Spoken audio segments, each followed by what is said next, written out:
लोकसभा में नेता प्रतिपक्ष और कांग्रेस सांसद राहुल गांधी ने बिहार के औरंगाबाद में जनसभा को संबोधित करते हुए कहा कि हमने बिहार में एक वोटर अधिकार यात्रा शुरू की है। काफी समय से लोगों को शक है कि हमारे वोटों की चोरी हो रही है। महाराष्ट्र में लोकसभा चुनाव हुए और इंडी गठबंधन जीत गया। 4 महीने बाद विधानसभा चुनाव हुए और उसी महाराष्ट्र में इनके गठबंधन ने सूपड़ा साफ कर दिया और हमारा गठबंधन कहीं दिखाई नहीं दिया। जब हमने जांच की तो पता चला कि चुनाव आयोग ने लोकसभा चुनाव के बाद 4 महीने में जादुई तरीके से 1 करोड़ नए वोटर बना दिए। जहां भी नए वोटर आए वहां भाजपा जीत गई। हमारे वोट कम नहीं हुए। इंडी गठबंधन को विधानसभा में भी उतने ही वोट मिले जितने लोकसभा में मिले थे। भाजपा को सारे नए वोटर मिल गए। बिहार में हमने ये यात्रा शुरू की, वोट अधिकार यात्रा।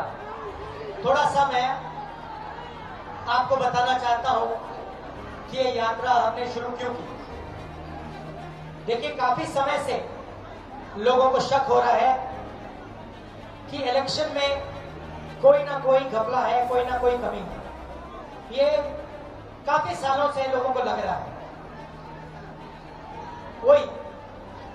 काफी लोगों को लग रहा है कि कोई ना कोई कहीं ना कहीं चोरी कर रहा है।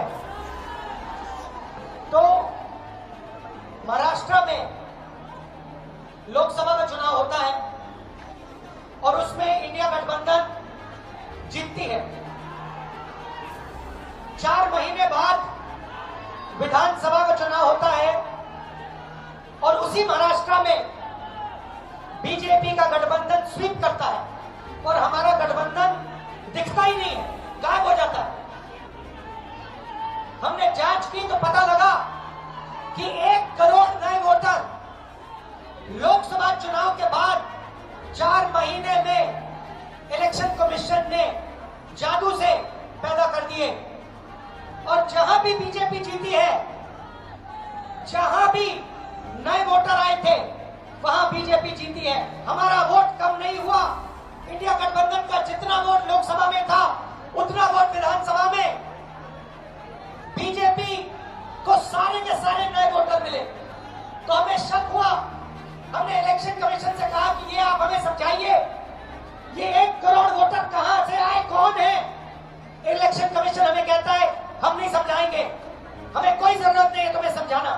फिर हमने उनसे कहा कि देखिए, आपने सीसीटीवी लगा रखे हैं, कानून है कि सीसीटीवी, जो भी सीसीटीवी मांगेगा, जो भी पार्टी सीसीटीवी मांगेगी वो देना पड़ेगा। वो कहते हैं सीसीटीवी नहीं देंगे। फिर हमने कहा देखिए, वोटर लिस्ट दीजिए, हमें बताइए, हमें पता लगाना है ये कौन है। कहते हैं इलेक्ट्रॉनिक वोटर लिस्ट नहीं देंगे।